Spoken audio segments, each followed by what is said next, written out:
Another day, another basketball stories na naman ang pagkikwentuhan natin.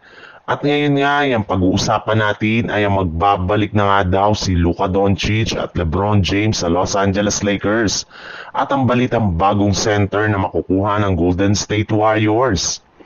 Pagkatapos nga ang impressive na panalo ng Lakers laban sa Portland Trail Blazer, ay kakalabanin rin naman nga nila sa susunod na araw ang isa na naman sa mga pinakamalakas na kupunan ngayon na San Antonio Spurs na si Victor Wembanyama.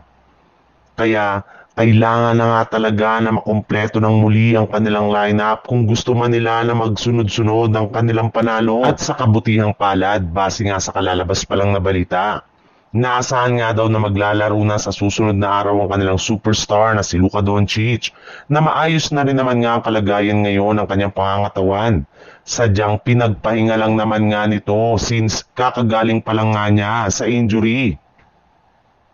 Bukod rin nga kay Luka Doncic, may lumabas rin naman ng magandang balita ngayon tungkol kay LeBron James kung saan gustong-gusto na nga daw talaga nito na makapaglaro ng muli sa Lakers at inaasahan nga na mangyayari na ito sa kanilang mga laro next week.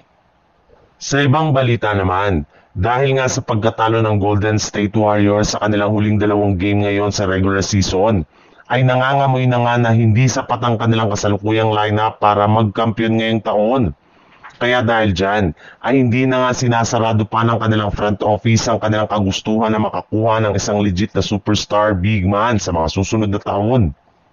At kasama na nga sa mga pinagpipilian nila ngayon na bagong center ay sina Bam Adebayo mula sa Miami Heat na kasalukuyang nire-recruit ngayon ni Jimmy Butler na lumipat sa Golden State Warriors. Kasali rin naman nga dito si Giannis Antetokounmpo na hanggang ngayon ay plano pa rin nilang kunin sa isang trade sa mga susunod na taon para itandem kay Stephen Curry. Bukod nga sa dalawang ito, kasali rin naman nga na pangalan na maaari nga daw na kunin pa ng Warriors ay si Robert Williams mula sa Portland Trail Blazer. Kita na rin naman nga na hindi nila masyadong nagagamit ang maayos si Al Horford dahil sa edad at pangangatawan nito kaya kailangan nga nila ngayon na kumuha ng bagong center.